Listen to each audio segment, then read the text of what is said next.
This video is sponsored by Taj Auto Deals, टेका नाका, Kamthi road, Nagpur. नमस्कार, मैं शुभांगी पांतावने महाराष्ट्र टीवी 24 के खास मुलाकात के इस कार्यक्रम में आप सभी दर्शकों का स्वागत है।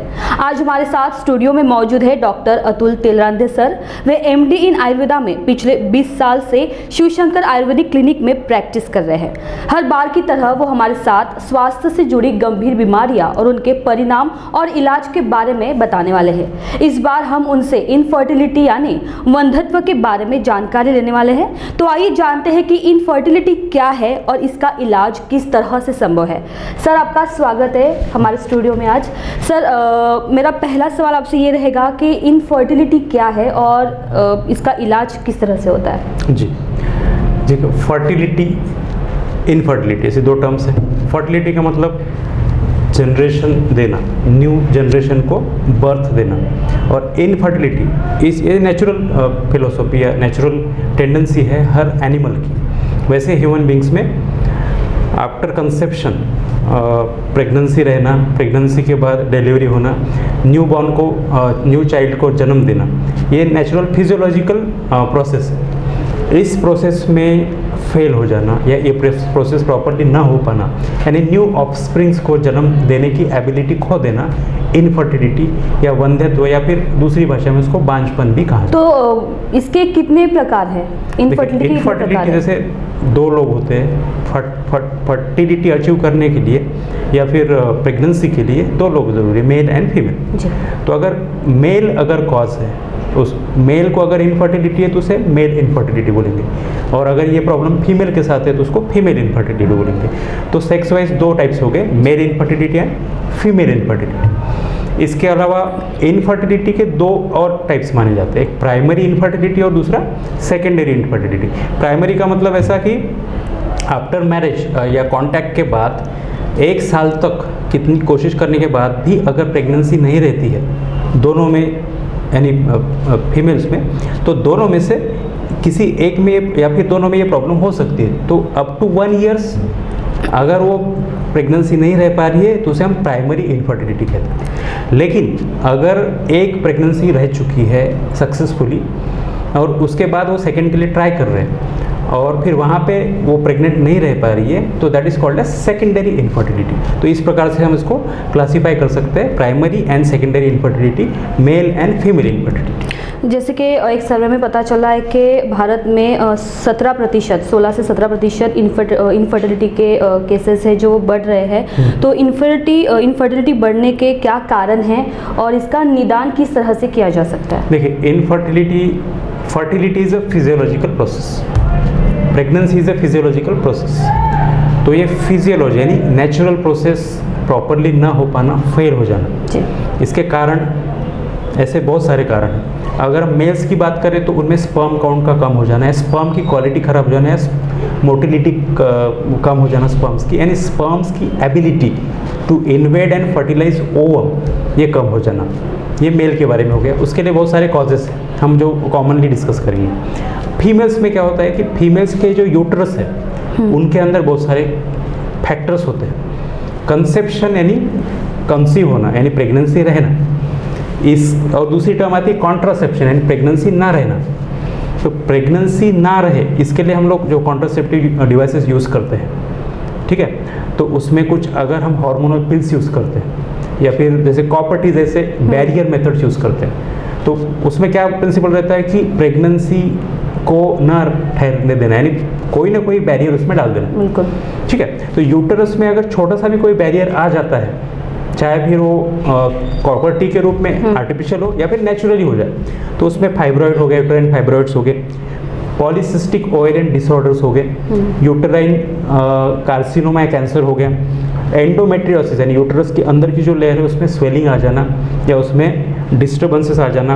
उसके अलावा हार्मोनल चेंजेस, खासकर थायराइड हार्मोन के डिसऑर्डर्स में ऐसा होता है। इसके अलावा ओवेरियन इनसफिशिएंसी जिसमें कि ओवरीज ओव्यूलेशन करने में असमर्थ हो जाए, फेलियर। जैसे फीमेल्स में अगर किसी को थायराइड का प्रॉब्लम रहा तो उनमें ये ज़्यादातर ये देखा जाता है कि प्रेगनेंसी उनकी वो तब उस वक्त कंसीव नहीं कर पाते बिकॉज ऑफ वो थायराइड से ग्रसित रहते हैं। थायराइड एक हार्मोन हो गया, और थायराइड के अलावा जो गोनेडोट्रोपिक हार्मोन्स है, गोनेड गोनेडोट्रोपिक हार्मोन जिसके कारण से प्रेगनेंसी रहती है, वो सारे के सारे अगर डिस्टर्ब है, हार्मोनल इम्बैलेंस है, उसमें थायराइड डिसऑर्डर है, वो इम्बैलेंस भी ये सारी साइकिल डिस्टर्ब कर देता है। ठीक है, ओव्यूलेशन नहीं हो पाता, अनओव्यूलेटेड साइकिल्स होना, या फिर जो ओवम है वो मैच्योर न होना, इतने सारे कारण हैं जिनके कारण से, इसके अलावा भी बहुत सारे कारण हो सकते हैं जिनके कारण से प्रेगनेंसी नहीं रह पाती। कई बार ये होता है कि वो there is barrier in the way, जहाँ से ओव्यूलेशन होता है, वो जो फैलोपियन ट्यूब है वो ट्विस्ट रहती है या फिर बंद रहती है, ब्लॉक्ड रहती है। सो ऐसे बैरियर कॉजेज भी हो सकते हैं। इन कारणों से pregnancy, these are the causes of infertility, right. अब आपने जो दूसरा क्वेश्चन पूछा है कि इसका निदान है, डायग्नोसिस कैसे होता है। अब जब आपके पास केस आती है, पेशेंट्स मेल एंड फीमेल दोनों ही आते हैं, दोनों पार्टनर्स आते हैं, तब सबसे पहले हम इन्वेस्टिगेट करते हैं, हिस्ट्री पूछ लेते हैं कब से है क्या है, हम डिसाइड करते हैं प्राइमरी इनफर्टिलिटी की सेकेंडरी, और फिर जो मेल है उसके लिए हम सीधा सीधा सीमेन एनालिसिस बताते हैं। उसके सीमेन में अगर कोई प्रॉब्लम नहीं हो तो उसको रूल आउट कर लेते हैं कि इज फिट होके। उसके बाद हम देखते हैं फीमेल पार्टनर को।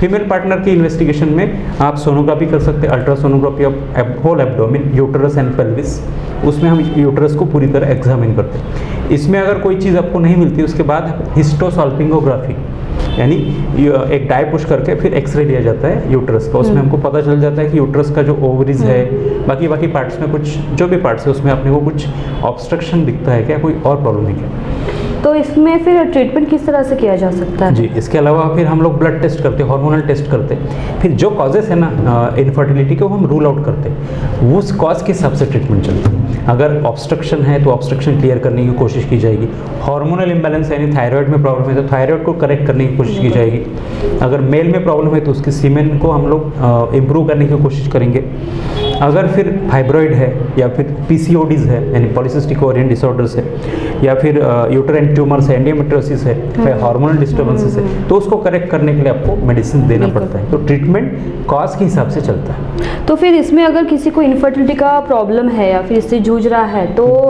आमतौर पे ये समस्या आती है कि इसका कितना खर्चा उनको उठाना पड़ेगा, क्योंकि कभी कभी ऐसा होता है कि खर्चा अगर लगभग ज़्यादा है तो ये लोग ये नहीं करते हैं, वो वैसे ही उनको बाजू में रख देते हैं और वो सारी चीज़ें भूल जाते हैं, लेकिन उस समस्या से वो ग्रसित रहते हैं, तो इनका वो आमतौर पे कितना खर्चा आता है? देखिए, कॉज के हिसाब से खर्चा डिफर होगा, क्या कारण है इनफर्टिलिटी का।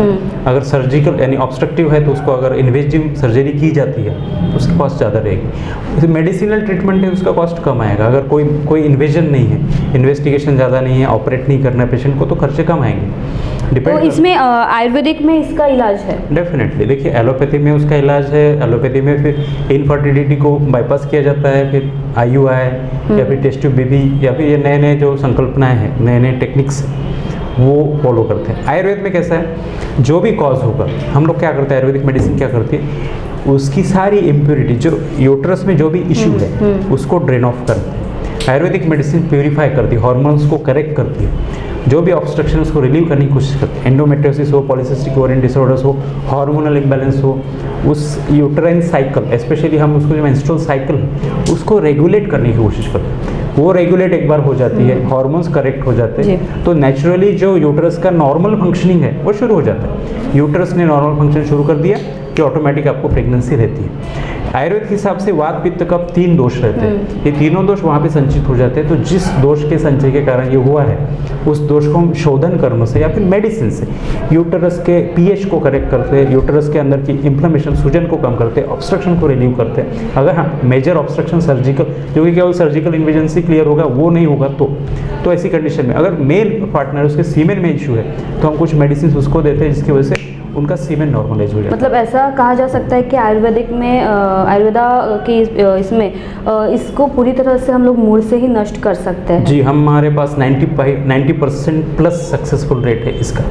हालांकि ये टाइम लेता है, कई बार 6 मंथ्स 1 ईयर तक लग जाता है कई बार हमको पेशेंट ट्रीट करते, लेकिन हमने 90% एंड अबव सक्सेस रेट हासिल किया है इनफर्टिलिटी के केसेस। तो मुझे डॉक्टर ये बताइए कि इनफर्टिलिटी की रोकथाम के लिए क्या करना चाहिए? देखिए, कॉजेज रोकथाम कैसे होगी? हाँ, या रोकथाम यानी हम प्रिवेंशन कैसे करेंगे, कॉजेज क्या है देखना पड़ता है, क्या कारणों से इनफर्टिलिटी हो रही है। अब हम लोग इस पे चलते हैं कि डेली लाइफस्टाइल कैसा लोगों का, इनफर्टिलिटी बढ़ क्यों रही है, क्यों बढ़ रही है? डायबिटीज़, हाइपरटेंशन, ये लोगों को आ रहा है, ठीक है। इसके अलावा स्ट्रेस आ रहा है, प्रॉपर डाइट नहीं जा रहा है, ये अपना मॉडर्न लाइफस्टाइल पकड़ लीजिए।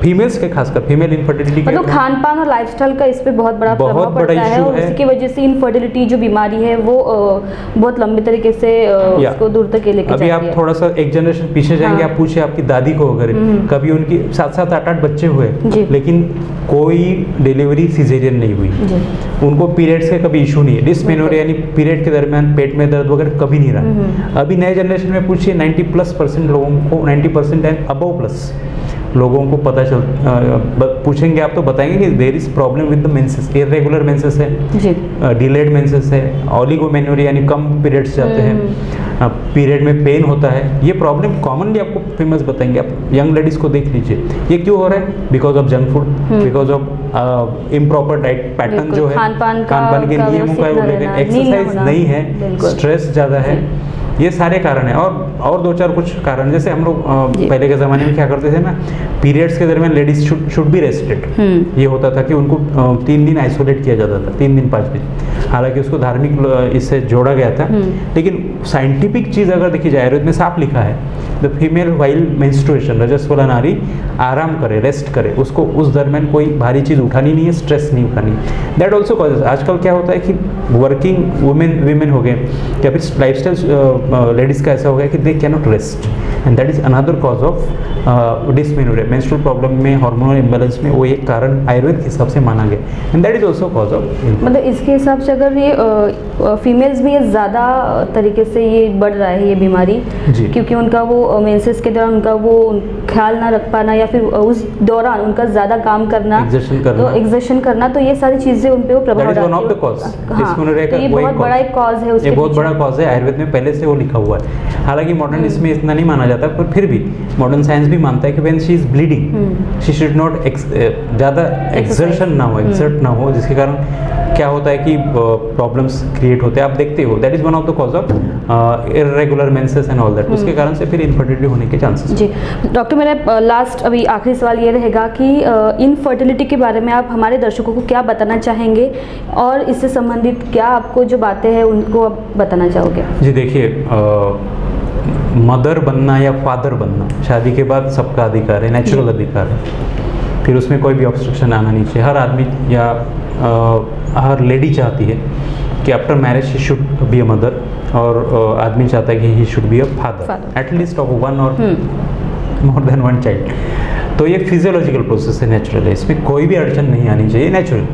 बट आजकल यू कैन सी नए जनरेशन में लोग they are struggling to get a single child infertility के कारण। अब इनफर्टिलिटी के लिए फिर आप जाओ तो that is a very costly treatment, देखा जाए तो कॉजेज भी बहुत भारी भारी हो जाते हैं आजकल। तो प्रिवेंशन इज़ ऑलवेज बेटर। अब प्रिवेंशन कैसे हो?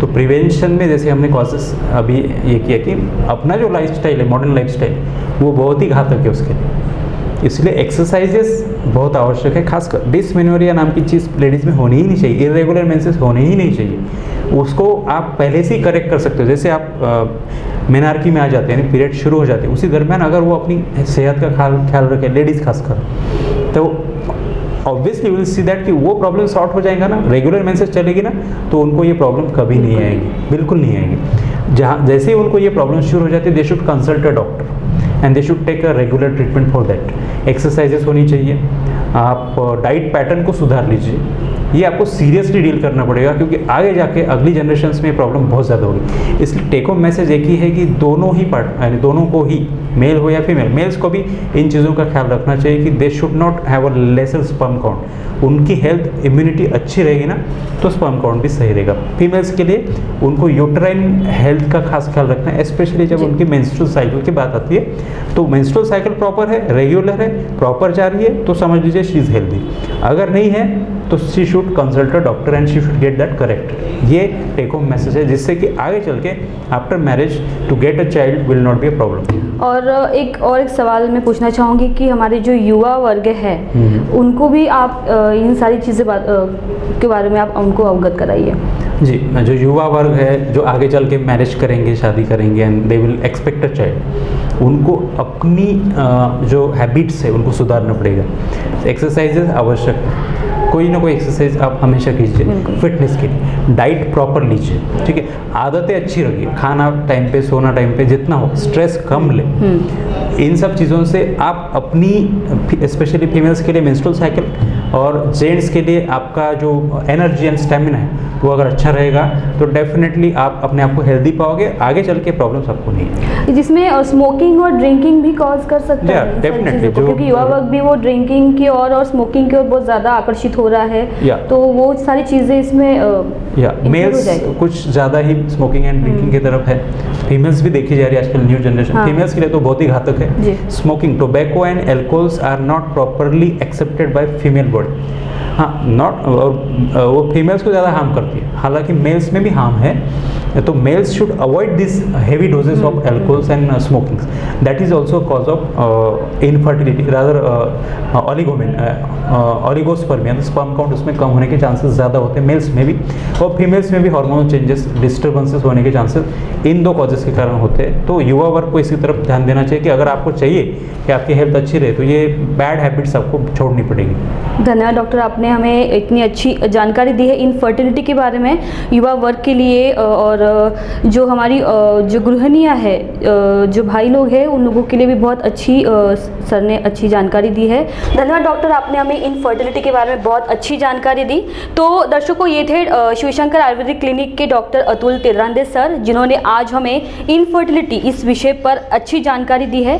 उम्मीद है आपको आज का विषय अच्छा लगा होगा। खास मुलाकात में मुलाकात करते रहेंगे और भी नए और खास लोगों से।